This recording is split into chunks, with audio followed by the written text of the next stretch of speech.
Welcome to the sixth and final Tennessee History for Kids in service on Zoom in the winter of 2022. In fact, the fact that tornadoes are coming through kind of tells us that winter is on the way out and it's time to endanger our lives by breathing the air in Tennessee. Today's knockdown drag out event, Memphis versus Nashville. Who has the better history?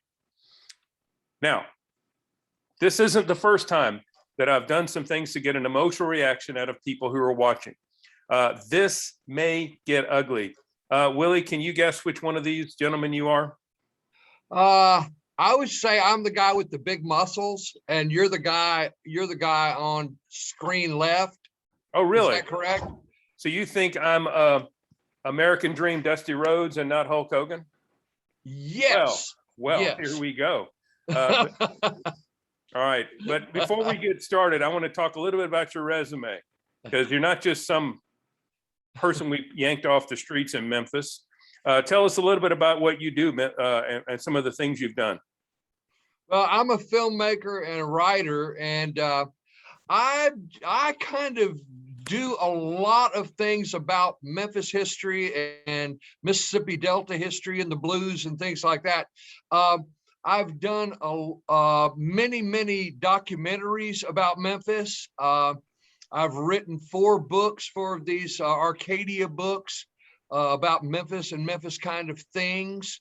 My wife is the executive director of Elmwood Cemetery, which is the oldest active cemetery in Memphis. They opened in 1852. And, you know, they kind of tell the story of Memphis. So I tell people, being married to someone who runs a cemetery, a nonprofit cemetery, I don't get volunteered, but I get voluntold a lot about which characters I'm going to play and what kind of tours I'm going to lead and all that. But you know, I've been very fortunate. I've been asked to work on lots of museums. I did the Elvis Presley Birthplace Museum in Tupelo, Mississippi. We've done 3 big projects for them over the last few years. The Cotton Museum in Memphis, the Mississippi River Museum down in Tunica County, Mississippi, the Gateway to the Blues, the Memphis Wonders series that we had for years. So I've been able to do a lot of those things, kind of mixing my writing and filmmaking together to, I always tell people, I'm not asking for you to give me a semester of your life or read an 800-page book. I'm usually asking for an hour of your time, and that's a PBS hour, which is not even an hour. It's 56 minutes and 45 seconds. So I've been fortunate. Willie? Yeah. I believe you. We're going to move on. Oh, okay. All right. Point. We have made your point. And a little bit about my resume, which some people may or may not know. A lot of teachers are tuned in today and know about Tennessee History for Kids. In my previous life, and it was, you know, I wrote a few history books. This one on the left is the one that I wrote when I left the Tennessean. I wrote it 22 years ago. And it actually is the best-selling Nashville history book of all time, which sounds really great, but it's not up against much competition. Local history books don't sell very much. A few years ago, I started a walking tour business in Nashville. It was sort of ahead of its time. At least that's the way I say it. I did some really cool tours, but it wasn't enough trouble. When you got to pay $20 to park and you're doing tours, it's like, this isn't making money at it. And but I've written a few books, and I kind of have now become more of a Tennessee history person, but I still do a lot of talks about Nashville history. And okay, I'm going to get started now. Willie, are you ready? I'm ready. All right. Why is Nashville better? We're going to go back and forth like this. It's not going to be one person and then for an hour. We're going to go back and forth. Why is Nashville better than Memphis? Well, because of the story of how the city got started. I'm not going to tell the whole story. Many of the teachers out there know it, but the story of how a fleet of flatboats left Upper East Tennessee in the winter of 1779/1780 and came downstream is one of the most amazing stories of migration in the West in American history. There were 37 boats, 36 of them made it through. One boat was full of people who got smallpox, and they were kind of segregated from the others, and they got killed on the way. There was a baby born on board. They were attacked by Chickamaugan Indians. It was an amazing journey. And when they got to Nashville, this is before it became known as Nashville, it was simply known as the fort at French Lick. I don't know of any other city in the United States that has a story quite like that behind it. But maybe I'm missing something, but it's unique. It sounds like a story of the Old West, and it was the West, but we don't think of Nashville as the West anymore. But anyway, if you go to Upper East Tennessee, you'll see the point from where they left. It's near the Eastman Kodak plant, and it has a big sign, and there's a replica of a flatboat. So that is my first entry in why is Nashville better. It's your turn. Well, I'll take that story and I'll raise you my story. Actually, Memphis got started by some Nashvillians who came down here. Well, yeah, and I will give you that. But Mr. Winchester and Mr. Overton and a guy named Andrew Jackson came to Memphis, and they bought the land along what is known as the Fourth Chickasaw Bluff. It's the high ground above the Mississippi River. And that was the most desirable land because it never flooded. And they did that, and it was really just a real estate deal. And I think you'll see in Memphis's history, a lot of things have to do with commerce and real estate deals. But as you see here on the screen, Memphis rose to prominence, and between 1803 and 1937, cotton was the number one export from America to the mills, first in England, and then in the Northeast, in New Hampshire and Rhode Island and Massachusetts and Vermont and places like that. And then the mills moved on. But cotton was the gold of the 19th century, and Memphis was sitting right at ground zero of the greatest cotton growing area in the world, which was the Mississippi Delta, and also West Tennessee and East Arkansas. And all the cotton came from those places into Memphis and was sold and was shipped out of Memphis. So when the revolution and how we dressed happened, it wouldn't have happened without Memphis. All right, moving on. Who was Nashville named for? Not that interesting, but I thought I'd point this out.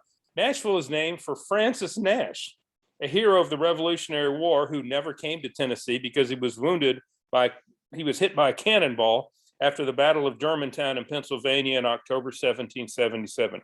We were named for a real human being, okay? And I did not know this until quite recently, but his house is still standing in North Carolina. I think I need to visit that house, but that is who we are named for. Okay, well, Memphis is named for something a little grander than getting hit with a cannonball, I'll have to say. And it was named for the delta of the Nile River in Egypt. And this is great land for growing everything. They still grow cotton in the Nile Valley there. So I think the founders of Memphis, the three founders, really wanted to have a name that had some oomph. And I think they really got it by choosing Memphis.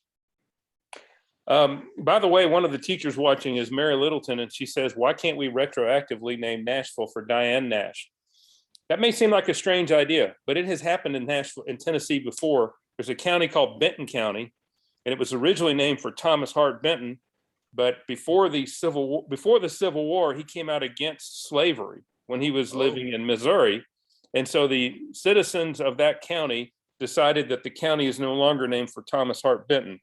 It turns out there was a person living in that county whose name is Benton, and they renamed the county after him.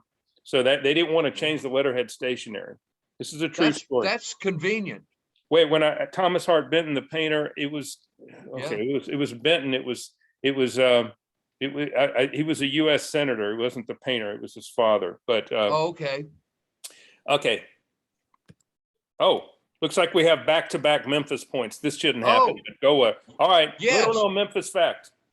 Yes, right. Memphis was certainly on the frontier for a long time, and 7 flags have flown over Memphis from 1541 to 1681. The Spanish owned Memphis, or owned this whole area here. And because it was a great vantage point on the Mississippi River, and they had never seen a river this big. So this was, they always wanted to have forts here because that was the only way you could keep people from coming by your place if you had a fort on the high ground. 1681 to 1763, France owned this part of West Tennessee. Then Great Britain. Then in 1782, the U.S. and North Carolina, of course, North Carolina came all the way over to the Mississippi River. And then after that, when Tennessee became a state, it was the U.S. and Tennessee from 1861 to 1862 before the Civil War battle, and Memphis was taken by the Union forces in 1862. It was the Confederate States of America. And since 1862, it's been in the good old United States. So you can see there, Memphis had a lot to do with how what we knew as the West was really settled. By the way, it's amazing that we're sitting here. A massive gust of wind just went through here. I think that was the big severe thunderstorm. But as it was doing, I was thinking to myself, technology is an amazing thing. I'm the only one that can see this. That was like, I think I may have lost a tree in the backyard when that just came through. But wow.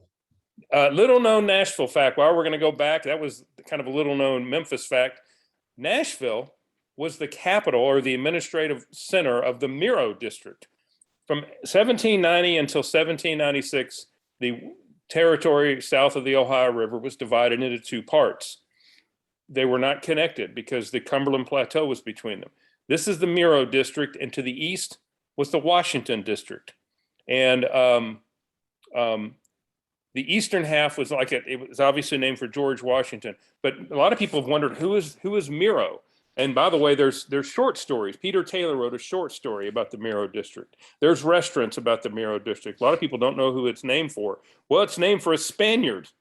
It's named for a Spaniard named Esteban Rodriguez Miro, Spanish governor of Louisiana. A lot of people don't know why that is. Well, the reason it is because if you throw a stick in the ditch in my backyard, it will eventually flow to the Harpeth, and then to the Cumberland, and then to the Ohio, and then to the Mississippi, and then all the way to New Orleans. Everything that leaves Middle Tennessee eventually goes to New Orleans. And in the 1790s, people were very, very much trying to ingratiate themselves to the authorities in New Orleans. So we named this place after a Spaniard. And in case you're wondering what's named after this Spaniard now, other than like a restaurant or a bar, there's nothing. I'm really surprised there's not a county named for this guy, but people forget that this was named for a Spaniard.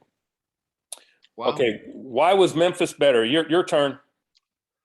Well, like I said, Memphis started as this real estate venture, and these 3 men came in here, and actually, Andrew Jackson wasn't a partner for very long.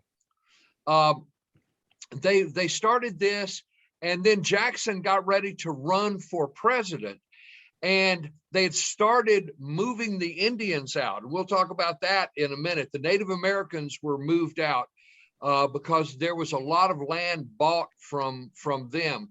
And Jackson decided he probably didn't need his name associated with this. So he sold his part of the real estate deal to John Christmas Latimer. I'm sorry. Yeah, no. It's not Latimer. Sorry, I'll think about it in a second. But he sold that, and he bought land about 80 miles east of Memphis, And we know that today as Jackson, Tennessee. So when he got out of this deal, he did that. But yeah, Memphis really did explode. This was a good place to be. And, you know, right on the river and everything. And really, I mean, we think about it from, you know, 8,000 from 1850 to 23,000 in 1860, then 40,000 in 1870. Obviously, we lost a lot of people during the yellow fever epidemics of the 1870s, but Memphis was one of the largest cities in the South and really a city on the make. All right, whatever. That didn't impress you, Bill? No, it didn't, because of what's going to happen in 1870. You say Memphis is a good place to be. Okay, let's remember that. Why is Nashville better? We got the capital. Yes, we do. We got the capital. How about you? Now, I will point something out. You're welcome to have the capital now. Do you want it? I'll send all 130. No, just kidding. But Nashville, the fact that it was a turning point to get the capital, and it really did nearly go to Murfreesboro. The people in Murfreesboro were so determined to get the capital that they actually passed a resolution sometime in the 1830s requiring a mathematician to find the exact central location of the state of Tennessee. There's now an obelisk near Middle Tennessee State University that shows the exact location. Well, I got news for you. You and I can figure this out using a big map of Tennessee and 2 rulers. But the point they were trying to make is we were the central location. And they really, really did work very hard, and they were very disappointed that they didn't get it. But the reason they didn't get it is they didn't have as big a river, I suspect. But they tried everything Murfreesboro did to try to, including the fact that they basically said that, okay, Nashville became the state capital in 1826 and was made permanent in 1843. Well, obviously, the state government was larger by 1843 than it had been in 1826. And the people from Murfreesboro argued that it was because Nashville had become a political Sodom and the government had already taken over. Well, because they built a state prison, that's pretty much all the state government had. And of course, they had built the state prison in Nashville, so they keep an eye on it. But that was all they could come up with. But nevertheless, Nashville became the state capital. And over the years, 2 or 3 times, especially when the National Life and Accident Insurance Company would come along, the fact that Nashville was the state capital made a big, big difference. So, and by the way, the state capitol building, which is not the largest state capitol in the United States, I don't think, and it's not the oldest state capitol in the United States. It is, however, the oldest continuously used state capitol for the purpose of state government. All the other state capitol buildings that are older were not built to be big enough for these modern day senates and houses. For some reason, Mr. Strickland built this one big enough for 99 people in the House and 33 people in the Senate. And that's just amazing to think of it, because they didn't have 99 people in the House for 100 years. They had all this room to sprawl out on. They don't have a lot of room to sprawl out on now.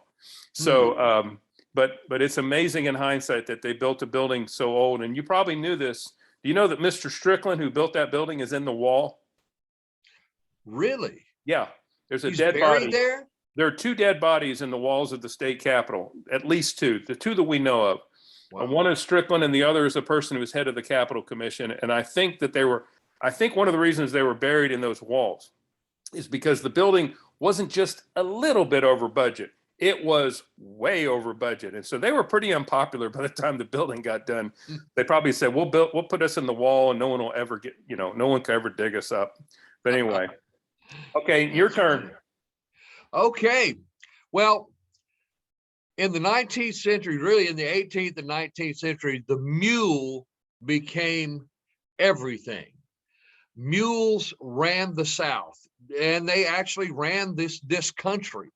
And in the late 19th century, Memphis became the mule capital of the world. Now think about this. Everybody who had a carriage had to have a mule. Everybody who had a plow, every farmer had to have mules. You've heard, 40 acres and a mule. That was a real thing up until the 1940s and 50s. I knew some people who farmed with mules up until the mid 1960s before they actually got tractors. all of these small farmers use mules. And I saw some footage a few years ago, one of the big plantations down in the Mississippi Delta, and it was shot in 1939. And a train pulled up, and they started opening boxcars, and out of the boxcars, just throngs of mules came out of there. And they said they had over 600 mules on that plantation. So Memphis kind of led the South in the mule trade. I think there were said to have been about 7 million mules in the South in 1925. And then today there were something like maybe 150,000. So I guess the mules lost. But by the way, Memphis has not capitalized on this as a tourism venue. And you probably know that there is a city in Middle Tennessee called Columbia. And yes. They make yes. a lot with their mule thing at least once a year.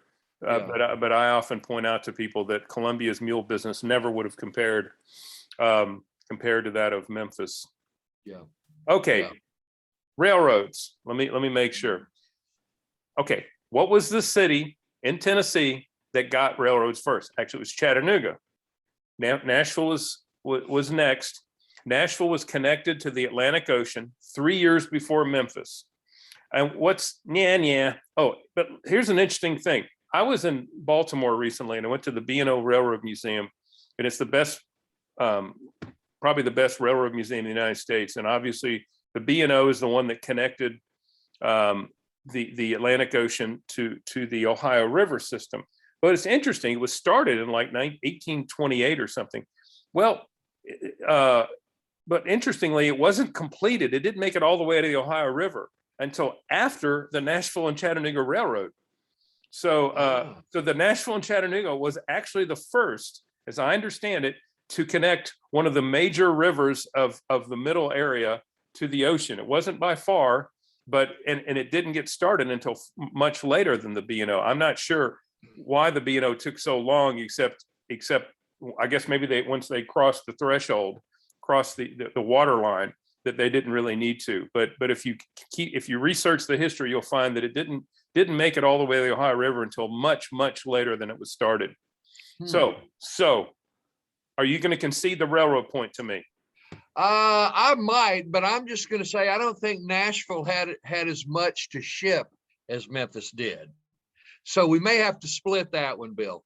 Now, the Memphis and Charleston Railroad was a huge thing because all the cotton had to go from Memphis, and the Delta had to come through here and be warehoused, loaded on paddle wheel steamers, taken down to New Orleans, and then loaded on ships, ocean going ships, and taken over to England.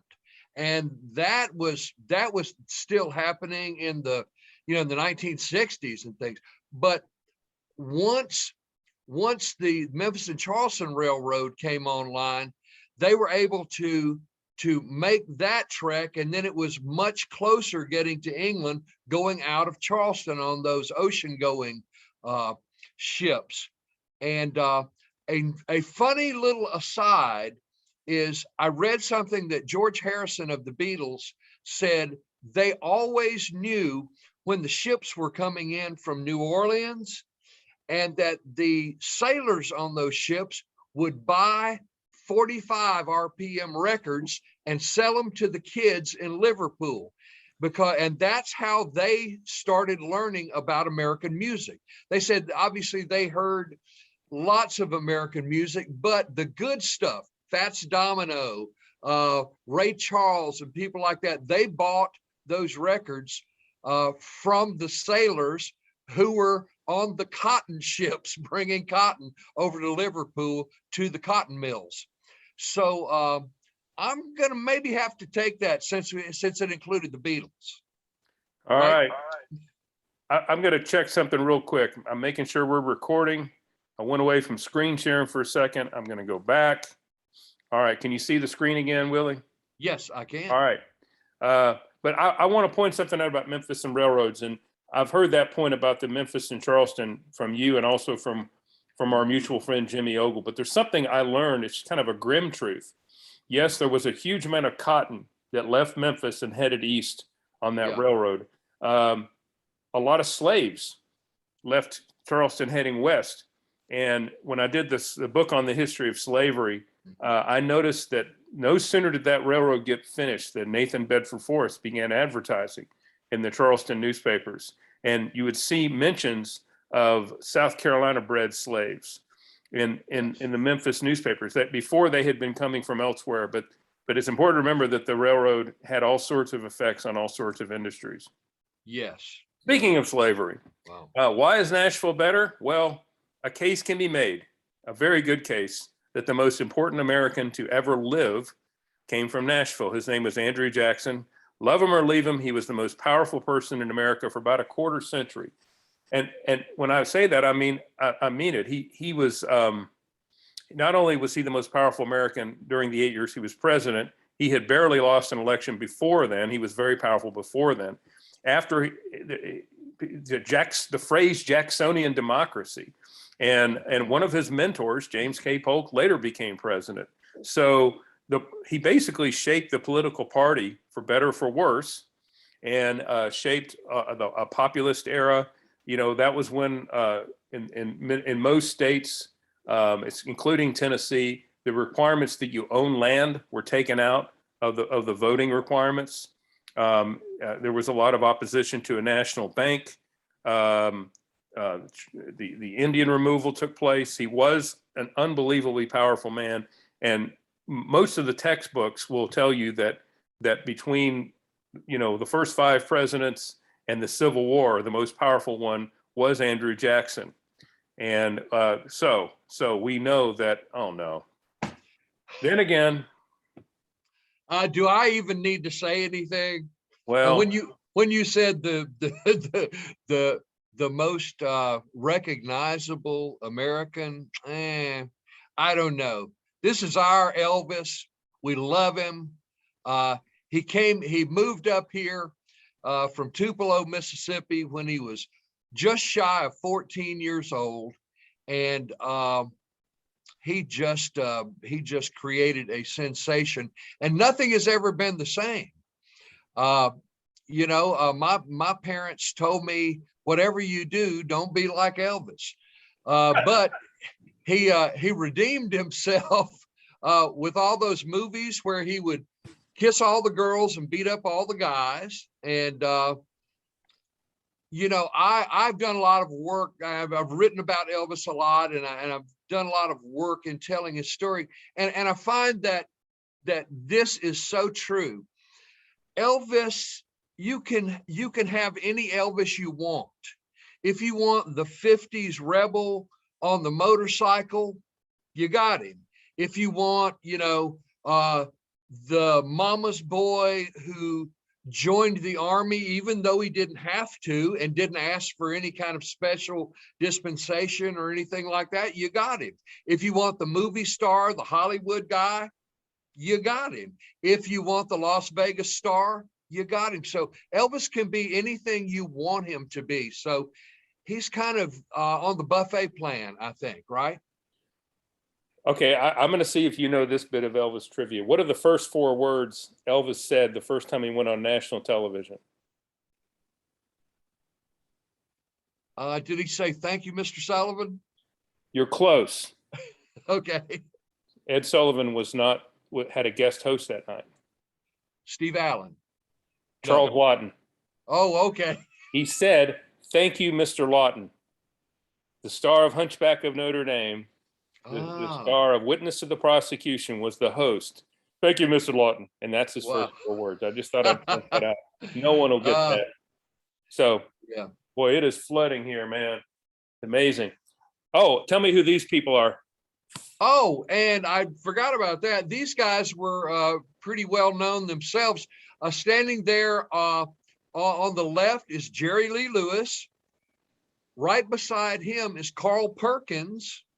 And over behind Elvis, of course, is Johnny Cash. Of Nashville, Tennessee, I'll point out. Well, yeah, he did. He lived in Nashville, Tennessee, grew up in Dias, Arkansas, just across the river from Memphis. He sold Fuller brushes and insurance here in Memphis for many years, and then went down to Sun Studios and got a record deal. Now, they were recording this day, they were recording Jerry Lee Lewis, one of his first sessions. Carl Perkins dropped by. They called Johnny Cash to come by. Then Elvis walked in, and Sam Phillips started the tape machine rolling, and you can hear what they were singing. They sang some gospel songs and all that. And then he was smart enough to get a photographer in there from the local newspaper. And this photograph is known as the $1 Million Quartet. I want to mention something about Elvis. The last time we had an in-person education conference was a couple of years ago. I was in downtown Nashville. I think it was one of the league conferences. There were some people walking. I had trading cards. I've done these 24 trading cards, and there were some people who were from Vanderbilt University, grad students, and I started talking to them, and they were obviously from Africa. I don't remember what country, but I was curious about something. So I took out the trading cards and I put 10 of them down. And one of the trading cards was Elvis, one of them was Andrew Jackson, and there were 8 others. And I said, "Who do you recognize?" And they all looked at the trading cards and they all pointed to one. And it wasn't Elvis, and it wasn't Andrew Jackson. It was Dolly Parton. So apparently Dolly may have surpassed Elvis as the most recognizable person on this planet. Just thought I'd point that out. But Revere County is not in the debate today. Yeah, he has been gone a long time, since 1977. Okay, why is Nashville better? Let's talk about the Civil War. The Battle of Nashville does not get talked about as much as you would think, considering the number of people who died. If you go to the Tennessee for Kids website, I have a virtual tour. It was obviously a lopsided battle. It was in some ways the last big battle of the Western Front. As many as 5,000 Confederates were captured in this battle, and it was a horrible battle. But the reason people don't remember it is because almost none of the battlefield, and I mean none of it, is preserved. It was in places like the Green Hills Mall and People's Yard, the Vanderbilt campus. When they built the Vanderbilt campus 30 years later, they kind of smoothed out the trenches. And when they did Vanderbilt Medical Center, it was just like, let's get rid of this. And it's only been in recent years that anyone has gone to any effort to try to save any of this battlefield. There's one place called Shies Hill where people are putting, but at this point, we're talking large amounts of money to preserve any of the land. But we had a real live, and a few years ago, I argued, there was a man named David Williams who was the vice chancellor of Vanderbilt. And you'll love this story. On Veterans Appreciation Day a couple years ago, they had a football game, and the Vanderbilt football team wore gray veterans salute uniforms. They wore gray. They were playing Kentucky, and Kentucky wore blue uniforms. And I said to the athletic director at Vanderbilt, "You do realize that you've got the Vanderbilt's wearing Confederate gray and that Kentucky's wearing Union blue." And I said, also, you do realize that the Vanderbilt Stadium is the only football stadium in the South that is on a former Civil War battlefield. And he says, "I never in a million years would have known that." And because Nashville doesn't want to think about the Civil War. And by the way, no one noticed. I predicted wrongfully that somebody would notice, and sometimes I'm wrong and sometimes I'm right. But I just thought I'd point out that we had in this city a real Civil War battle. Well, we had a Civil War battle here in Memphis. It lasted about 90 minutes. And it was out on the river. And I think there were 3 Confederate boats, and one of them sunk. And I think there were maybe 3 or 4 casualties, not many at all, but the people of Memphis came down to the bluff with picnic lunches and watched the battle. So You there sure was this is a not a lot battle? going on. You sure this wasn't just a traffic jam? This was a real battle you're talking about? Yeah, they called it a battle. I think Memphis did not want to get torn up, and so we didn't really suffer much damage during the Civil War. And Memphis became a hotbed of espionage. This is where all the spies were, because the Union forces came in here in 1862 and took over, and they were here for the rest of the war. Ulysses S. Grant lived on Beale Street in the Hunt Phelan home there that's still on Beale Street, and he planned the Battle of Vicksburg from that house there. General Sherman was here. He was the commandant for the Union forces here for about a year, and so they kind of had Memphis sewed up. So we didn't lose any buildings and didn't lose many people, but there were lots of spies around, and there was a lot of contraband that ran through here. Now you see this street sign here. It's called General Washburn's Escape Alley. Well, Nathan Bedford Forrest and his soldiers came into Memphis one night in, I believe, 1864. And they came in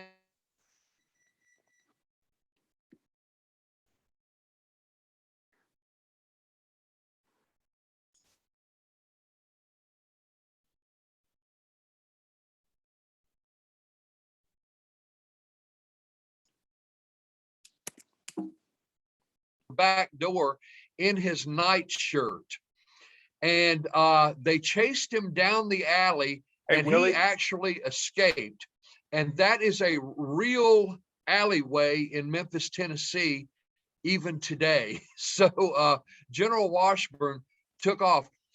I think that Willie, later General Washburn went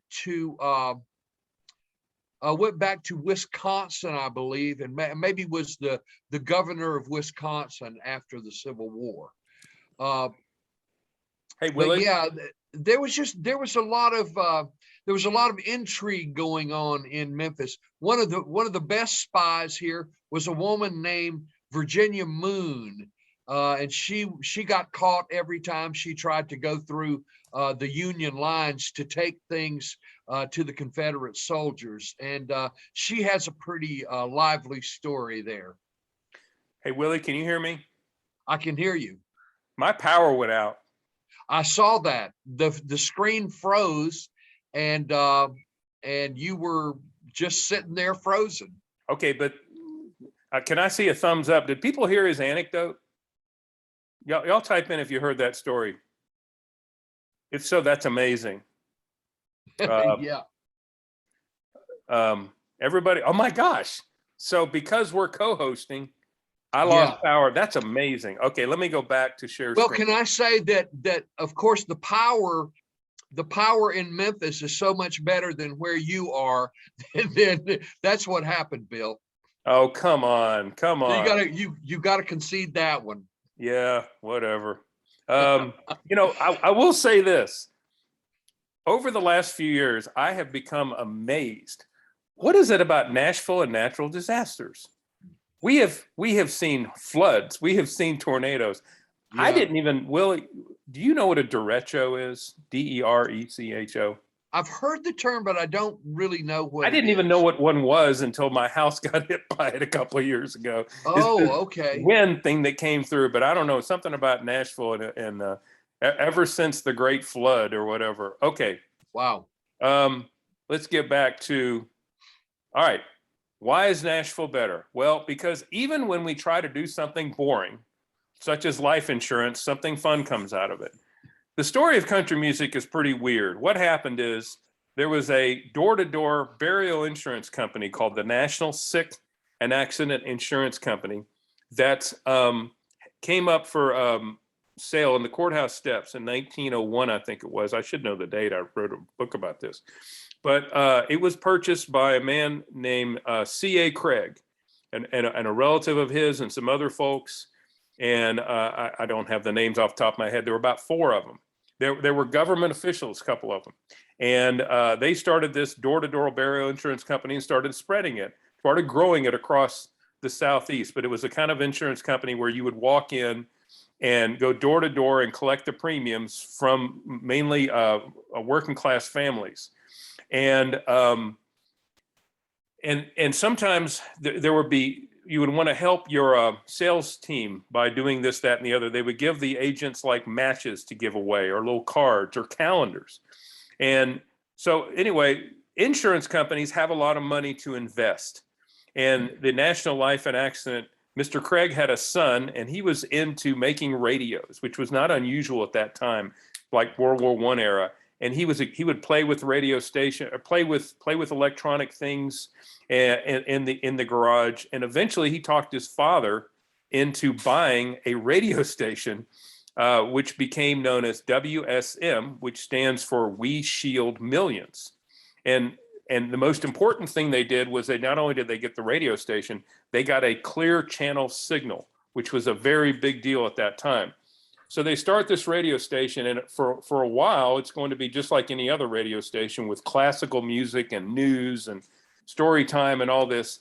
And then they brought in a guy named George Hay, who, by the way, had a connection to Memphis. And when they hired George Hay, they really didn't, I don't think, knew what they were getting into. But George Hay started a radio show. And what happened was, there was something called the Grand Opera.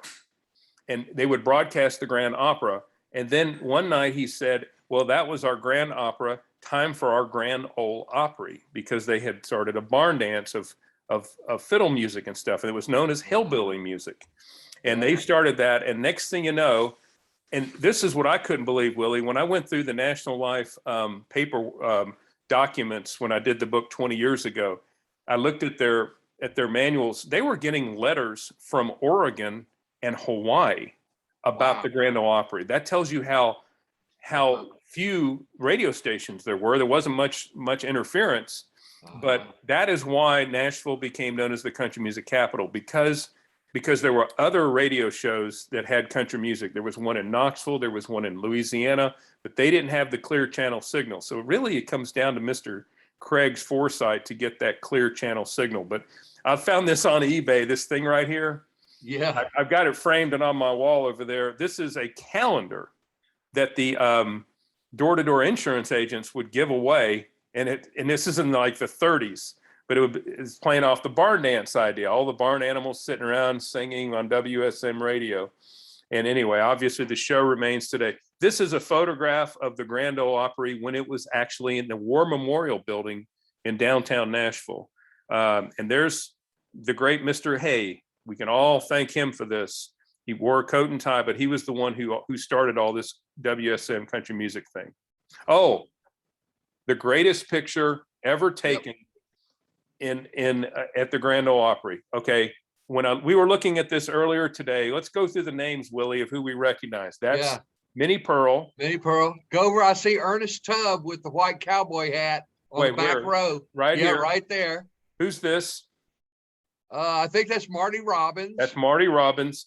Who are these two ladies? Who are these ladies? That's Mother Maybelle and June Carter, and probably one of the sisters there. The 2 sisters, actually. I don't remember their names. How about this man with the mustache? Grandpa Jones. Grandpa Jones. Who's this funny looking guy with the banjo? I remember him on Hee Haw. My all-time favorite country guy, String Bean.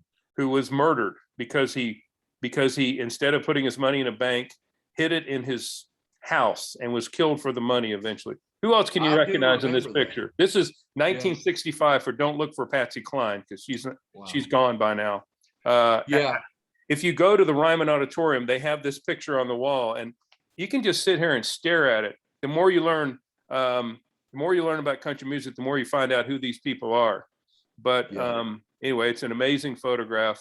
And does anyone else is anyone else see anyone out there? Type in a message if you see somebody that we didn't recognize. Oh, I see Bill Monroe and and no, Flattened Scruggs. Where? Up there. See where Ernest Tubb is? They're right in front of him. Oh, there we are. That's Flattened Scruggs. Yeah. And Bill Monroe is right down in front of them with the cowboy hat. Go over to the left. There you go. There, that's him. And gosh, I don't know. You would think that Rod Brassfield, who was a Mississippi guy, he was with Minnie Pearl for a long time. He was a cornball comedian, and but I don't see him up there. But he could very well be in there. That's an incredible photograph. About 3 years ago, I was coming back from Sumner County, and I took a different way. I took a highway, and you go 2-lane highway, and you go straight down the hill. And there's a Baptist church on the right, and for some reason, I could see a cemetery. I guess I had time to kill, but I stopped, and I went and I kind of wandered around the cemetery, and then way up on the hill, I could see a tombstone by itself. And I thought, well, I wonder who that is. And I went to the top, and it said in huge letters, Grandpa Jones. Oh, I didn't know what I was, and there was a tombstone. I took a picture of it, and I thought, well, this is one of these History Bill moments. Only I would. Now, why don't you, let's talk about, so you're going to concede music to Nashville. Is that what we're talking about here? No, I'm not going to concede music to Nashville.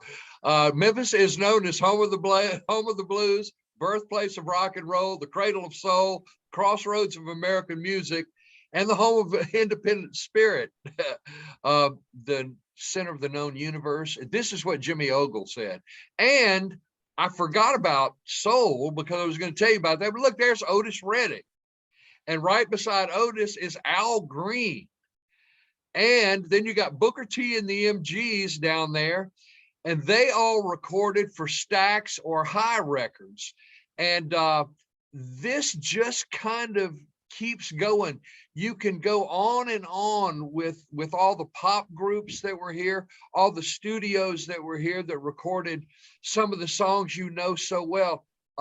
I do a music tour at Elmwood Cemetery, and one of the people we have on the music tour is Wayne Jackson, who played trumpet in the Memphis Horns, and Wayne played on over 3,000 records.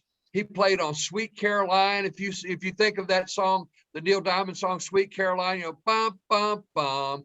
That's Wayne playing that bum, bum, bum, you know? And so it's just people like that. And I just think it's fascinating to kind of take a deep dive into the people who created this music, and certainly Nashville. I mean, and today Nashville is just so far ahead of Memphis.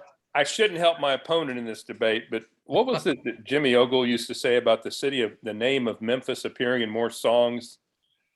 That's right. Memphis appears in, I forget what it is, something like 2,000 songs. And you can start thinking about it. The name of Memphis appears the name Memphis. Yep. More songs, long distance more than Los Angeles, Memphis, more Tennessee. than Hollywood, more than New York. Yeah. More than any other city in the world, Memphis.